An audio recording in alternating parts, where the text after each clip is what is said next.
почитувани новинари, представници на медиумите, почитувани граѓани.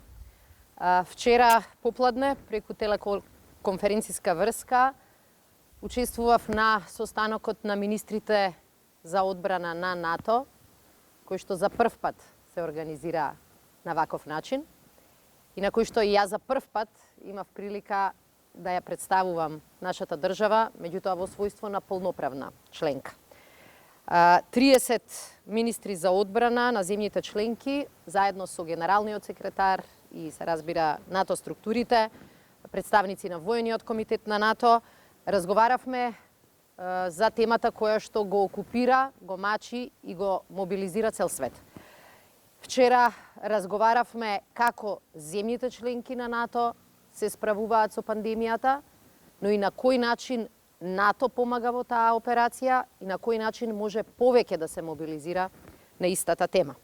Се договаравме како да си помогнеме едни на други во справување со најтешката здравствена криза, која што дефинитивно ќе има и финансиски и економски импликации и која што сите изразија надеж не треба да премине и во безбедносна криза. И буквално се договаравме како оваа помош да биде брза, ефикасна, солидарна и да покаже на дело дека заедно навистина сме посилни. Имав прилика да ги чујам, се разбира, честитките на речиси сите министри за нашето полноправно членство, но имав прилика исто така и во име на Република Северна Македонија да се заблагодарам на помошта која што ја добивме веќе од нашите сојузници.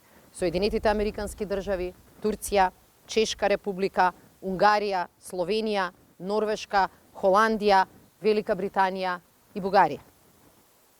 Во исто време, ова беше шанса да испратиме пораката дека не сме само држава која што чека помош, туку дека сме држава која има капацитет и да понуди помош, и заради тоа ги понудивме и нашите медицински капацитети за соработка со КФОР, кој што практично ја добива целосната логистичка поддршка и досега од нашата држава. Ги слушнавме искуствата на сите држави во справувањето со кризата, меѓутоа особено низ призмата на ангажман на одбранбениот сектор и на армиите. Тоа е корисно и за сите нас да направиме споредба каде сме ние, на кој начин реагираме, на кој начин ја мобилизираме и ангажираме армијата, а како тоа се прави кај во другите држави. И навистина ме радуваше фактот што видов дека одговорот на сојузничките армии за справување со пандемијата со широк спектар активности е речиси идентичен на начинот на кој нашата армија ја ангажиравме и ја користиме за поддршка на цивилните власти. Ако ги погледнете ангажманите кои што армијата ги врши во изминатиот период и она што се договараме да се работи и во следниот период, ќе видите дека речиси и да нема сојузничка армија која не ги прави истите задачи. Прво, помош во контрола на границите и буквално обезбедување на сигурност и безбедност, неповредливост на границите на државите.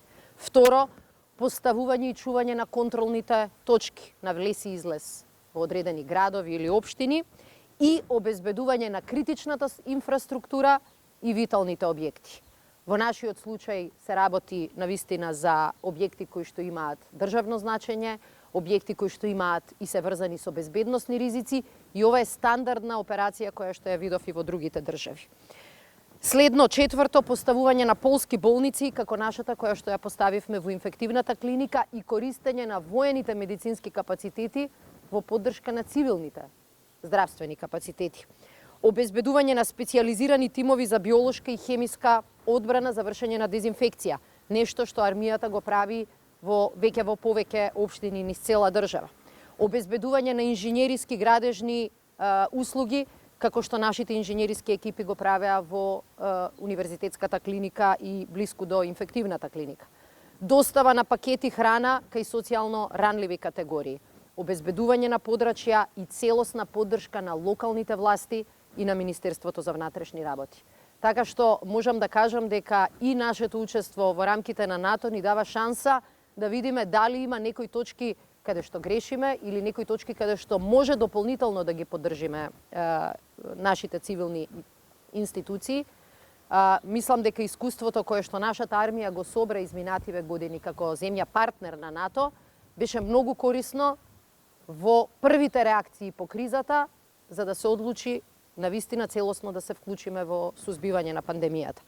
Сакам да најавам дека од денеска припадниците на армијата на Република Северна Македонија ќе бидат во зголемен обем, не само како досега на граница, при обезбедување на критична инфраструктура и витални објекти, туку и во поддршка на Министерството за внатрешни работи и на единиците на локална самоуправа во сите општини каде што таа помош беше побарана.